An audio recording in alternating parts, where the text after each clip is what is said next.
meus queridos, tudo bem? Como vocês estão? Espero que vocês estejam bem. Estamos começando aqui mais uma aula. Dessa feita aqui, uma aula do 9º ano, certo?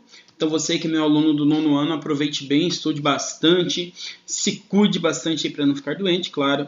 O coronavírus está por aí, a gente tem que tomar bastante cuidado. Então, estude, olhe a nossa videoaula e caso tenha alguma dúvida, deixe aí para mim nos comentários ou manda para mim pelos contatos que você tem que a gente vai tirar sua dúvida, certo? Bem, você estudou na semana passada sobre globalização, aprendeu que ela surgiu aí com as grandes navegações, você aprendeu também que foi graças ao desenvolvimento tecnológico, principalmente nas comunicações e no transporte, que a globalização atingiu seu ápice.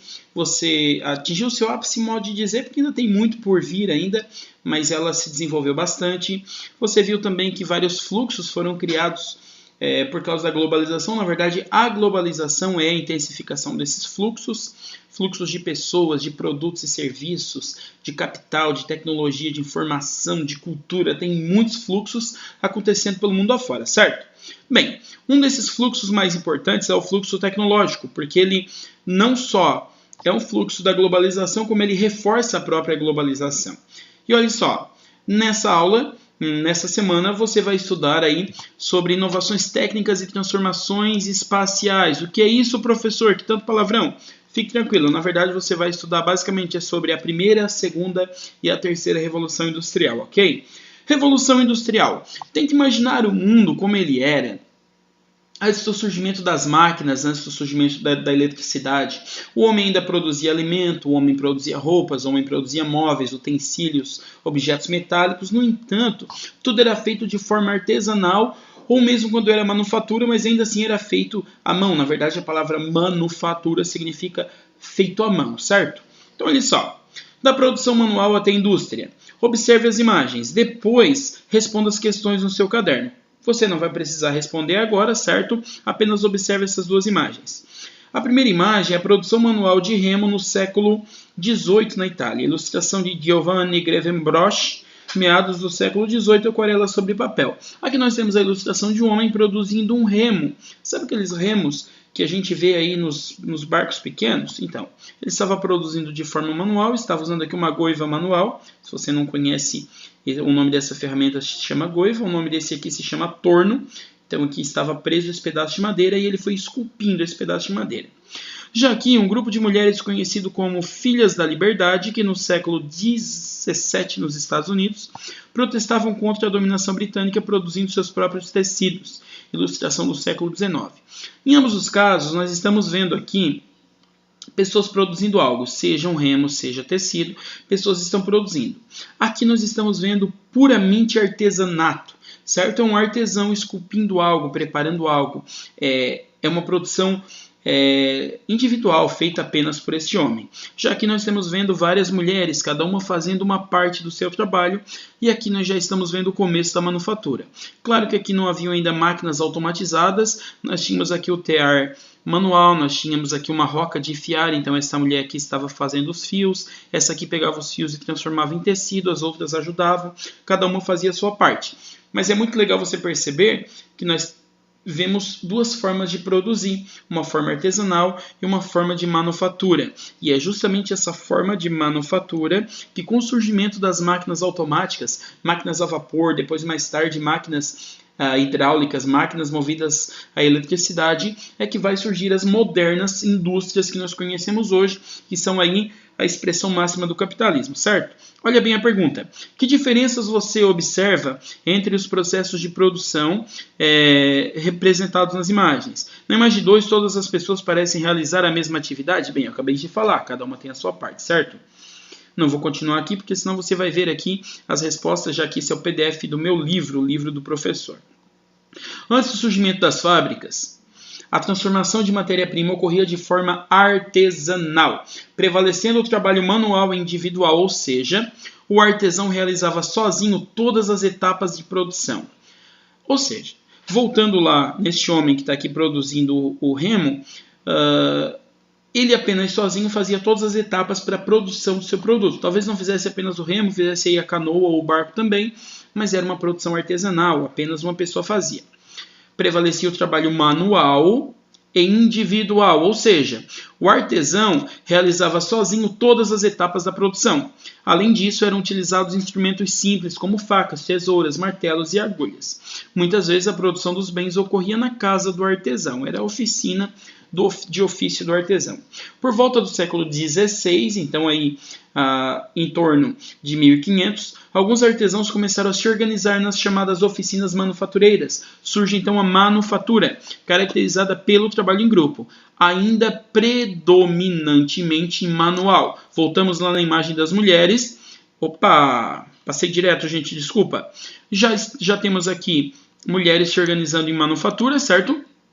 Já estão trabalhando em grupo, porém ainda continuam um trabalho manual. Notem que aqui ainda não aconteceu a Revolução Industrial, isso aqui ainda não pode ser considerado uma indústria, ok? Continuando, pelo uso de máquinas simples e pela divisão de tarefas, ou seja, cada artesão se responsabilizava por uma parte da produção. Cada uma dessas mulheres fazia uma parte da produção diferente. Ok, para ampliar a produção, em razão do aumento das vendas, as oficinas manufatureiras passaram a investir em novas tecnologias, como aqui eu gostaria muito que o livro tivesse trazido em negrito: máquina a vapor e o tear mecânico. Professor, o que foi a máquina a vapor e o tear mecânico? Eles revolucionaram a produção. Quer ver? Ó, eu tenho aqui uma abinha do Google Imagens e nós vamos usar aqui durante as aulas. Você vai perceber que essa nossa aula está um pouco diferente das outras semanas. Eu estou usando o livro, ao mesmo tempo eu estou com o Google Imagens aberto, então eu procuro fazer uma aula um pouco menos engessada, um pouco mais dinâmica, certo? Tentar deixar ela mais interessante para você. Caso não funcione, a gente volta no modelo antigo, mas essa semana vamos tentar dessa forma, então já aproveite e deixe aí o seu comentário se você está gostando desse formato de aula ou não, ok? Estou ainda aprendendo como dar aulas pelo YouTube, então eu posso de repente errar em alguma coisa, não acertar no melhor formato, e eu quero muito que essas aulas sejam muito proveitosas para você, meu aluno querido que está aqui me assistindo, ou mesmo que você não seja meu aluno, mas quando está assistindo minha aula, se torne meu aluno, então eu gostaria muito que você aprendesse bastante, certo? Vamos lá. O que foi a máquina a vapor? Isso é a máquina a vapor. Máquina a vapor. Ok. Nós temos aqui o funcionamento da máquina a vapor, mas principalmente, certo? Esse aqui é a máquina a vapor usada na ferrovia. Nós temos máquina a vapor usada em vários segmentos industriais, mas basicamente nós tínhamos aqui um combustível, principalmente o carvão, porque surgiu na Inglaterra, lá existe abundância de carvão, que ferve a água, que se transforma em vapor, que vai para um cilindro e move um pistão. Esse pistão vai para uma biela, olha bem, aula de mecânica aqui do professor Robson, que move uma roda, que move a máquina que a gente quer. Nesse caso está movendo um gerador, mas na época não existia. Na época movia os teares a vapor. Quer ver? Ó? Essas foram as primeiras máquinas importantes que introduziram aí as indústrias. Esse eram teares a vapor. Ok? Olha aqui o que você está vendo. Basicamente, esse mesmo tipo de máquina, mas agora ela já está funcionando de forma automática, através do uso do vapor de água, certo? Com isso, a produção que essas mulheres tinham, que os teares tinham, e surgiu na Inglaterra, aumentou de uma forma considerável. A gente pode ligar tudo isso ao James Watt, que foi o camarada que justamente inventou a máquina a vapor. Aqui não achei nenhuma imagem dele. Deixa eu apagar essa parte aqui, certo? E aqui está. Esse é o James Watt, o camarada que inventou a máquina a vapor. E se hoje você tem móveis, roupas, calçados, todas as coisas que você tem na sua casa, que são industrializadas, de certa forma tem a influência deste homem, porque ele foi o criador da máquina que permitiu que as manufaturas feitas de forma manual passassem a se tornar automatizadas, principalmente pelo uso do vapor, certo? Ok. Continuando. Uso de novas... as máquinas substituíram diversas ferramentas antes utilizadas pelos trabalhadores nas manufaturas e no artesanato. O uso de novas tecnologias levou à necessidade de locais especiais para a produção, e assim surgiram as fábricas, onde ficavam as máquinas e os operários, que passaram a ter um salário em troca do seu trabalho. Olha bem quantas coisas foram surgindo por causa de uma máquina. A produção aumentou, surgiram fábricas, surgiram trabalhadores assalariados, os famosos proletários, certo? Continuando aqui no nosso livro, só um pouquinho que o meu é do professor, então ele tem algumas coisas a mais. Aqui nós temos a máquina a vapor, que eu já mostrei para vocês, e aqui nós temos o tear mecânico, que eu também já mostrei para vocês. Vale lembrar que existem diversos modelos de teares mecânicos, certo? Essa máquina a vapor foi desenvolvida lá no finzinho do século XVIII. Com a utilização de máquinas, então lá no finalzinho dos anos 1700, com a utilização de máquinas e de novas técnicas de produção, a indústria passou a produzir em larga escala. O que é larga escala, professor? Larga escala é produzir em grande quantidade. Basicamente o que acontece hoje. Olha bem, produção em larga escala. O que nós vamos achar aqui no Google? Produção em larga escala. Certo? Grande quantidade de produto sendo feito ao mesmo tempo, beleza? Produção em larga escala. Aqui a gente vai ver bem aqui com uma fábrica de refrigerantes, certo? Uma quantidade absurda de refrigerantes saindo. Claro que isso aqui já está muito avançado com relação ao tear mecânico, mas para a época, a quantidade de tecido que esse tear produzia, tear produz tecido, já era considerado larga escala. Uma grande quantidade de bens em série, bens fabricados de acordo com o padrão que os garante iguais. Então veja bem, este homem, ele poderia... Opa, me desculpem, eu estou ainda me adaptando com isso. Este homem ele poderia produzir centenas de remos ao longo de um ano, de repente. Mas um remo ia sair diferente do outro. Agora, quando nós usamos máquinas automatizadas principalmente, a tendência é que saiam todos os produtos de forma igual, em larga escala e em série, guarde essa palavra. Bens fabricados de acordo com o padrão que os garante iguais. Com a utilização de máquinas e de novas técnicas, as inovações na maneira de produzir aceleraram o processo de expansão capitalista. Então veja bem, foi justamente por causa do capitalismo que surgiram essas fábricas e ao mesmo tempo as fábricas estavam impulsionando o processo de expansão capitalista, estavam impulsionando o capitalismo pelo mundo, desencadeando profundas transformações no espaço geográfico. Olha o espaço geográfico de novo, como isso é importante. E nas relações entre países e pessoas. O conjunto dessas inovações ficou conhecido como Revolução Industrial. Então, o que seria a Revolução Industrial, por exemplo? A Revolução Industrial pode ser descrito como o conjunto de inovações surgidas no final do século XVIII e que possibilitaram o surgimento das fábricas que automatizaram a produção. Leia o texto a seguir sobre as principais mudanças introduzidas no mundo do trabalho a partir da primeira Revolução Industrial. Notem que estamos falando ainda da primeira Revolução Industrial, uma época em que não existiam ainda indústrias e começaram a surgir, portanto, a primeira. Ainda teremos depois a segunda, a terceira, e alguns autores já vêm falando em indústria 4.0. E aí você vai ver um pouquinho do que é isso, certo? O trabalho industrial e a nova rotina dos trabalhadores. O trabalho industrial impõe regularidade e rotina totalmente diferentes dos ritmos pré-industriais de trabalho, que dependem da variação das estações e do tempo, da multiplicidade de tarefas e ocupações não afetadas pela divisão racional do trabalho, pelos caprichos de outros seres humanos ou de animais e até mesmo pelo desejo de se divertir em vez de trabalhar. A indústria trazia consigo a tirania do relógio e a medida do tempo não em estações, semanas ou dias, mas em minutos. Como as pessoas não aceitavam espontaneamente esses novos costumes, tinham de ser forçadas por leis, disciplina, multas e salários baixos, que somente o trabalho incessante e sem interrupções permitia ganharem o suficiente para sobreviver. Em outras palavras, surgiu toda uma nova forma de trabalhar quando as indústrias surgiram. Que nova forma de trabalhar foi essa?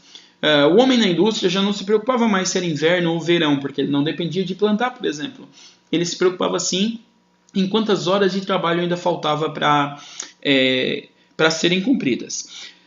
Para que os trabalhadores cumprissem tudo, diversas sanções existiram, como leis, disciplinas, multas, salários baixos.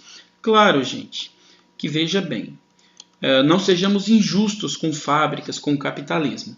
O capitalismo explora os trabalhadores, de certa forma, sim. As fábricas são locais nem sempre ideais para se trabalhar. Normalmente não são lugares excelentes para se trabalhar. Só que uma coisa também não podemos negar. Depois do advento do capitalismo, o nível de pobreza mundial diminuiu drasticamente. Claro que ainda existem muitos pobres, não é um sistema ideal, mas ainda assim é melhor do que o que existia antes. Ok? Então não sejamos injustos. Claro que esse texto está levando tudo para o lado negativo, mas eu não vejo isso com bons olhos. Beleza? Continuando. Primeira Revolução Industrial. Agora vamos falar de fato da Primeira Revolução Industrial. Vamos lá. A Primeira Revolução Industrial iniciou-se na segunda metade do século XVIII, primeiro na Inglaterra. Olha aqui, ó, questão de prova. Onde surgiu a Revolução Industrial? Século XVIII. Na Inglaterra. Onde e quando, né? Depois expandiu-se para outros países, como França, Bélgica, Países Baixos, que é a Holanda, Rússia, Alemanha e Estados Unidos. Olha que interessante, gente. Os primeiros países a industrializar-se foram Inglaterra, França, Bélgica, Holanda, Rússia, Alemanha e Estados Unidos. Não é por acaso que esses até hoje são países riquíssimos. Aqui a gente ainda poderia citar o Japão como um país que também se industrializou cedo. E todos os países que se industrializaram rápido, o seu nível de desenvolvimento explodiu, se tornou realmente muito alto e muito grande. Pessoas foram exploradas, as relações de trabalho não eram as ideais, mas essa industrialização gerou riqueza nesses países. Claro que também gerou problemas ambientais, desmatamento, poluição, tudo mais que a gente sabe, mas que é inegável que gerou uma melhor qualidade de vida, isso é verdade. Alguns aspectos caracterizaram essa etapa da industrialização. Primeira Revolução Industrial, surgida depois da máquina a vapor do James Watt, depois dos teares mecânicos que foram adaptados para outras indústrias. Desenvolvimento de novas tecnologias e descobertas científicas que influenciaram diretamente as técnicas, as formas de produzir e os meios de transporte, como navios e trens a vapor. E aqui nós vamos achar uma imagem para você ver de um navio a vapor. Olha só, assim funcionava um navio a vapor. Antes os navios precisavam ser navios a vela, navios a remo, mas de repente os navios a vapor surgiram, ainda existiu um período de transição entre os dois, em que essa grande roda de remos era movida pelo vapor, mas também contava aí com a força dos ventos, mas depois surgiram modernos navios a vapor, que já não utilizavam mais nenhum tipo de força do vento ou de força humana, utilizava apenas máquinas a vapor mesmo, certo? Claro que quando eu digo moderno, não é moderno para o padrão de hoje, mas é moderno para o padrão que existia lá naquela época. Também surgiram os trens a vapor, certo? E aqui estão os trens a vapor, a famosa Maria Fumaça. Aqui na região nós tínhamos uma Maria Fumaça, ainda ela, às vezes, se movimenta, ainda movida a queima de carvão a vapor, certo? E era muito interessante, era interessante ser visto. Era interessante também o barulho que a Maria Fumaça fazia, aquele piuí bem característico, que até as crianças conhecem, existia justamente por causa do sistema dela que precisava escoar o excesso de vapor. Então escoava através do apito, fazendo um barulho muito, muito alto, certo? Então, não foram só as indústrias que foram modernizadas, mas também os meios de transporte foram modernizados. O homem começou a cobrir distâncias mais rápidas quando começou a usar o poder do vapor.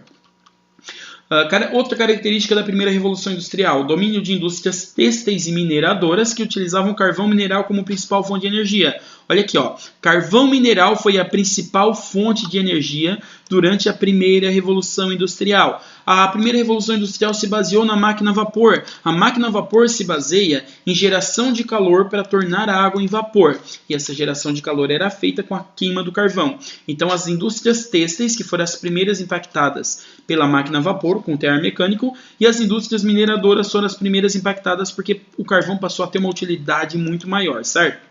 Havia também salários baixos e jornada de trabalho de 14 a 16 horas diárias. Os trabalhadores não tinham qualificação e aqui, ó, infelizmente, muitas crianças eram empregadas nas fábricas. Então era comum contratar crianças e mulheres, pagar um salário menor ainda do que o que era pago aos homens, que já era baixo, certo?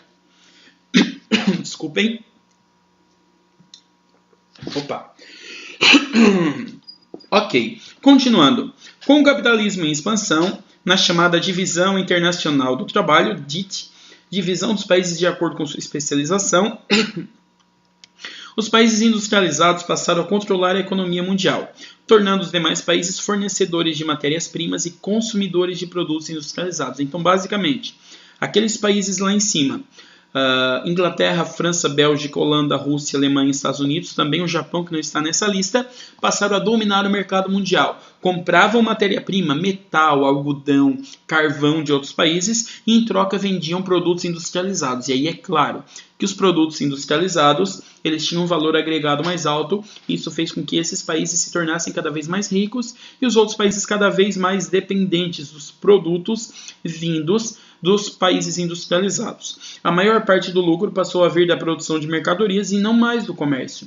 Essa nova etapa do desenvolvimento capitalista ficou conhecida como capitalismo industrial. Lembra que você estudou lá na globalização que o início do capitalismo foi o mercantilismo? Então, com a primeira revolução industrial, o mercantilismo se tornou capitalismo industrial. Fazer comércio já não era a parte mais importante para a criação de riqueza de um país, mas as indústrias eram a atividade mais importante, certo? Quando a gente continua no nosso livro, nós vamos chegar agora na segunda revolução industrial. Da segunda metade do século XIX em diante, então em torno de 1850 para frente, a descoberta da eletricidade e a invenção do motor a combustão, do automóvel, do telefone e do telégrafo. Olha bem que agora nós já temos uma nova fonte de energia, que é a eletricidade, importantíssima, muito importante.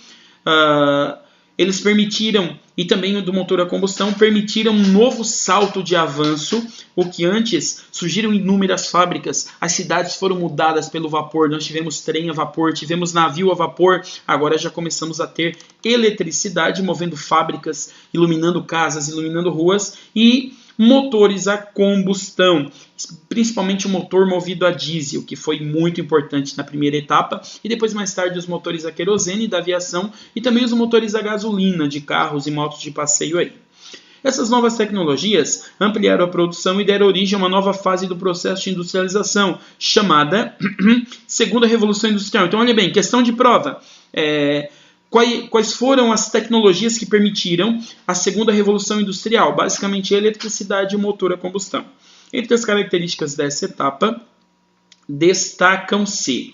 As principais matérias-primas eram petróleo. Por que eram petróleo? Porque motores a combustão utilizavam petróleo. Você já viu petróleo cru? Vamos lá.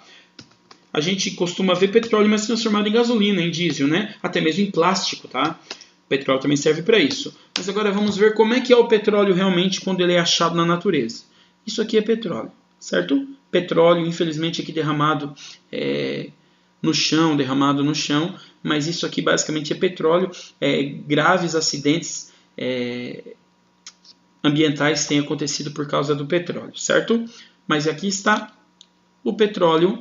Isso aqui vai se transformar mais tarde em parafina, se transforma em plástico, se transforma em diesel, se transforma em querosene, se transforma em solvente, se transforma em óleo, se transforma numa infinidade de produtos que todos são importantes hoje. Enquanto nós estivermos aí com motores a explosão, o petróleo vai ser muito importante. Enquanto estivermos produzindo plástico também, certo? Então olha só, o petróleo já vem lá da segunda revolução industrial. As principais matérias-primas eram petróleo, o minério de ferro e o aço. Claro, se estamos construindo máquinas cada vez maiores, cada vez mais imponentes, obviamente que o minério de ferro e o aço, vale lembrar que não é um material diferente do ferro, ele vem do ferro misturado com carbono e tem um processo de produção todo especial. Eu digo isso porque eu já trabalhei em uma fundição, então eu conheço o processo de fabricação do ferro e do aço, são diferentes. Mas se dão a fabricação de máquinas, importantes máquinas. Não existiria uma revolução industrial, uma segunda revolução industrial, sem o desenvolvimento da indústria do minério do ferro, do aço e também, por que não, do petróleo. O petróleo substituiu o carvão mineral como principal fonte de energia. E as indústrias petroquímica, siderúrgica é a indústria do aço, e automobilística superaram em importância as indústrias mineradoras e têxteis. Gente, é durante a segunda revolução industrial que surge aí a linha de produção do Ford T, icônica, muito falada, inclusive nos cursos de administração por aí afora. Olha bem, surgido lá com Henry Ford, as linhas de produção do Ford T, em que milhões de carros desse foram produzidos ao longo da história, todos iguaizinhos, certo? E esses carros aqui foram o início da indústria automobilística. Já existia fabricação de carros antes, porém eram feitos de forma artesanal. O Henry Ford, ele foi a primeira pessoa a pensar na linha de fabricação como uma linha mesmo, e não como uma pessoa ir e construir o carro inteiro. Aqui cada pessoa fazia só uma partezinha e o serviço se tornou especializado. Cada pessoa se especializava em apenas uma etapa da produção. Nessa segunda revolução industrial, a jornada de trabalho já havia caído, não mais de 16 a 18 horas por dia, mas agora de 8 a 12 horas diárias. Houve a criação da linha de montagem, que tornou ainda mais necessária a especialização do trabalhador. Um trabalhador especializado é um trabalhador que sabe fazer especialmente a sua parte. Nesse sistema, cada operário realizava uma tarefa específica e repetitiva, perdendo a noção da totalidade no processo. Esse modelo de produção foi introduzido e amplamente usado por Henry Ford, fundador da indústria automobilística Ford, sendo por isso conhecido como Fordismo. Certo? Aqui nós tínhamos linhas de produção, em que cada pessoa produzia apenas a sua parte, apertava apenas o seu parafuso, montava apenas a sua parte.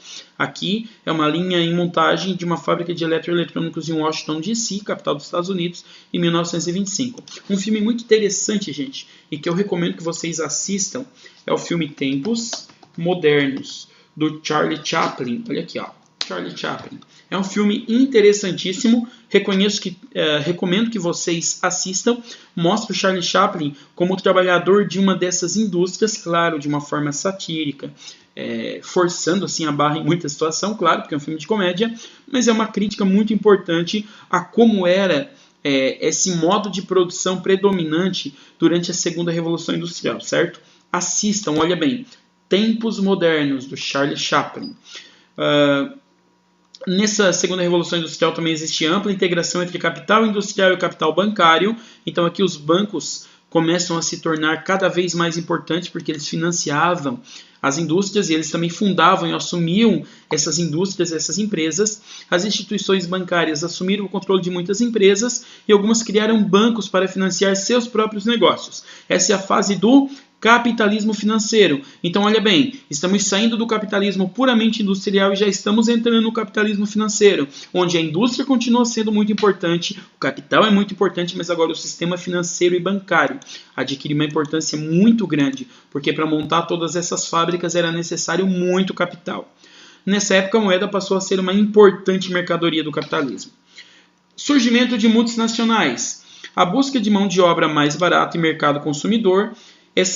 Em busca de mão de obra mais barata e mercado consumidor, essas empresas passaram a se instalar em diversos países, especialmente na América Latina e na Ásia, contribuindo para expandir a industrialização.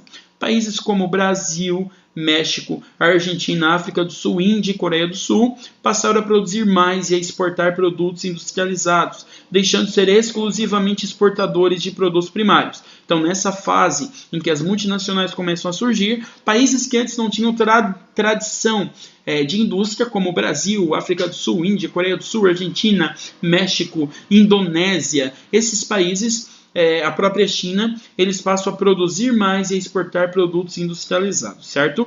Deixando de ser só exportadores de produtos primários, ou seja, matérias-primas, e passando a exportar produtos industrializados também, ganhando um grande desenvolvimento econômico e de qualidade de vida, embora haja controvérsia, já que países como o Brasil têm uma péssima distribuição de renda e tudo mais, certo? Continuando aqui, passamos direto no nosso livro, nós vamos pular esta parte, que esta parte nós veremos numa outra feita, não agora, não é o objetivo deste livro, aliás, deste vídeo. Aqui ainda está falando das multinacionais, não é o objetivo, porque nós queremos ver aqui agora a terceira revolução industrial. Nas últimas décadas do século XX, a maior integração entre ciência, tecnologia e indústria, então olhe bem, estamos falando das últimas décadas do século XX, 1970, 1980, 1990, anos 2000, que já é século XXI. A maior integração entre ciência, tecnologia e indústria, associada ao desenvolvimento da eletrônica, da informática, das telecomunicações e da biotecnologia, possibilitou a introdução de novas técnicas de produção, configurando uma nova fase do capitalismo conhecida como Terceira Revolução Industrial. Chegamos na terceira, também chamada de Revolução Técnico-Científica. Por quê? Porque a tecnologia e a ciência adquiriram um papel importantíssimo aqui. e é caracterizada por crescente importância da tecnologia avançada ou de ponta no processo industrial, com o uso de circuitos eletrônicos, computadores, softwares, internet, processos automatizados, robôs, etc. Por exemplo, nós podemos ver aqui robôs em indústria. Olha aqui o que nós vamos achar aqui. Olha como é uma indústria moderna, na era técnico-científica e informacional. O uso de robôs. Eu já trabalhei com robô dentro de uma indústria, não dessa forma aqui, mas eram robôs muito importantes. Nós também vamos ver a crescente importância dos computadores, dos circuitos eletrônicos, da automatização. Aqui na região nós temos muitas cerâmicas, então olha bem, automatização, cerâmica, porcelanato. Olha bem o que nós vamos achar aqui. Uma cerâmica de porcelanato completamente automatizada. Aqui não está aparecendo bem, mas, por exemplo, essa imagem aqui é uma imagem de automatização de uma fábrica de telha, por exemplo. Aqui nós temos a automatização de uma fábrica de piso de porcelanato. Essa aqui é a Bianco Grés. São indústrias que utilizam poucos trabalhadores para a quantidade de produtos que produzem, justamente por causa da robótica, dos computadores, da automatização. Nós vemos a internet também, tendo uma importância cada vez maior. A jornada de trabalho diminui ainda mais, passando de 6 a 10 horas diárias, só que agora essas fábricas exigem profissionais mais qualificados, uma visão mais abrangente da empresa e do processo de produção. Então agora já não basta mais ter apenas o ensino fundamental, muitas fábricas pedem ensino médio, ensino técnico, ensino superior. Busca-se pessoas que sejam capazes de lidar com circuitos eletrônicos, computadores, softwares, internet, robôs, automatização e tudo mais. Esta terceira fase também ela passa pelo capitalismo informacional, no qual a informação e o conhecimento são utilizados para reduzir custos operacionais, valorizar as mercadorias e os serviços das empresas e ampliar as vendas. Olhem bem, computadores, informação, tecnologias de informação e comunicação se tornam cada vez mais importantes no capitalismo. Às vezes, informação se torna mais valiosa ainda do que dinheiro. Muitas empresas passam a operar no vermelho justamente para ter a sua informação ampliada, porque sabem que no futuro isso se traduz em grandes lucros. A dinâmica da terceira revolução industrial não afeta somente as empresas, mas todo o espaço geográfico.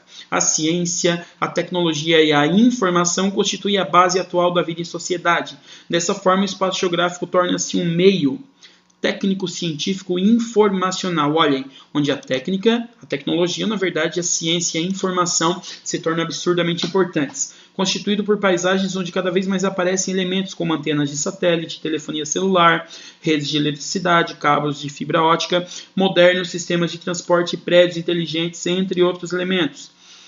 As passagens da primeira para a segunda revolução industrial e desta para a terceira ocorreram de maneira gradual e concomitante.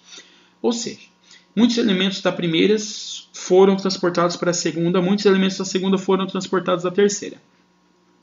De modo que ainda hoje é possível identificar características das duas etapas anteriores no processo produtivo industrial ao redor do mundo. Em outras palavras, o aparecimento de uma nova etapa não implica o desaparecimento da anterior. Aqui nós temos o processo automatizado de montagem de um circuito de computador. Olha que interessante. O ser humano já não coloca mais a mão. Continuando, internacionalização e fragmentação da produção. Isso tem tudo a ver com globalização. Até algumas décadas atrás, as indústrias concentravam basicamente todas as etapas de fabricação de um produto em determinado lugar. Então, por exemplo, uma fábrica que produzia um carro, vamos de novo voltar lá para a produção do Ford T, certo? Produção do Ford T. Então, aqui nessa fábrica, todas as etapas de produção do modelo Ford T, pelo Henry Ford, certo? Eram concentradas em um único lugar. No entanto, com a globalização ocorreram grandes mudanças no processo produtivo, especialmente das multinacionais, aquelas empresas que estão em mais de um país. A evolução dos meios de transporte e de comunicação favoreceu a busca por menores custos e maiores lucros. Olha aqui, estamos falando de capitalismo, então custos e lucros são importantíssimos. Toda empresa vai procurar sempre diminuir o seu custo e aumentar o seu lucro para ter mais dinheiro. Esse é o objetivo primário do capitalismo. Permitindo às empresas fragmentar as etapas de produção e montagem de seus produtos. Com isso, componentes e partes de um mesmo bem passaram a ser fabricados em diferentes locais do planeta, seja por filiais, seja por empresas parceiras. Aqui temos um exemplo. Olha aqui. Nós temos aqui o caça sueco Gripen, caça um avião. Vou até pesquisar aqui porque eu não conheço ainda esse caça, tá? Caça sueco Gripen.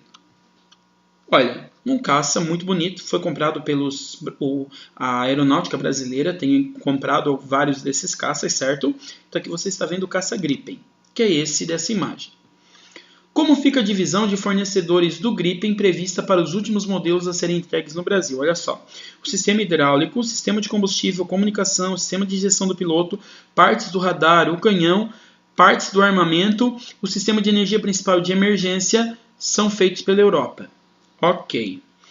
Parte dos armamentos é feito por Israel, o motor vem dos Estados Unidos, partes da fuselagem e partes do armamento vêm da África do Sul, da Suécia, porque ele é sueco, então muita coisa é feita na Suécia.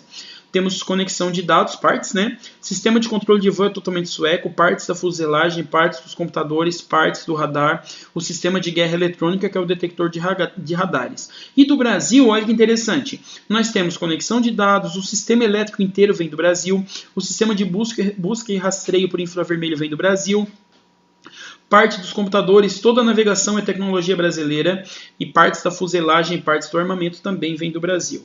Olha que interessante. Vale lembrar que aqui no Brasil nós temos a Embraer, que é uma das empresas mais avançadas de fabricação de aviões do mundo. Então, muito provavelmente isso que está aqui como Brasil está vindo da Embraer. Ó. No Brasil, a principal empresa participante na produção de componentes e montagens do caça sueco Gripen é a Embraer, realmente. Então, o que a gente vê aqui? Olha quantos países diferentes estão envolvidos na produção de um único avião. É cada vez mais comum, por exemplo, que empresas mandem produzir os componentes na China e depois montar no país onde vai ser vendido. O celular e o computador que você está usando, ou o computador que você está usando para ver esse vídeo, por exemplo, provavelmente teve seus componentes fabricados na China e montados no Brasil, se é que não foi importado de algum outro lugar. E o seu modelo, provavelmente, o seu projeto técnico vem de um outro lugar ainda. Eu, por exemplo, tenho um celular Motorola. O celular Motorola tem um projeto norte-americano, as peças provavelmente vieram da China, a matéria-prima provavelmente veio do Brasil, da África e de partes da Ásia, foi montado no Brasil e vendido para mim, que sou um brasileiro, certo? Então, cada vez mais as multinacionais têm espalhado, fragmentado a sua produção pelo mundo. Com a internacionalização e a fragmentação da produção, um produto pode ter várias origens e nacionalidades, desde a concepção até a produção da embalagem, as estratégias de marketing e propaganda para a sua comercialização. Então vejam bem, além das peças, a propaganda vem de países, o comércio é feito em outro, estratégias, administração. Hoje muitas empresas são multinacionais e separam assim partes da sua produção, partes da sua operação pelo mundo. A fragmentação do processo produtivo possibilita às empresas a chamada localização flexível. Assim, se os custos de produção ou montagem de um bem aumentarem em um determinado local, prejudicando os lucros, a empresa pode transferir suas fábricas em busca de maiores vantagens em relação à mão de obra, matéria-prima, energia, transportes, impostos, etc. Foi o que aconteceu recentemente, que a Ford saiu do Brasil e tirou a sua linha de produção daqui, mandou para outro lugar, porque não acharam que era vantajoso para a empresa se manter no Brasil.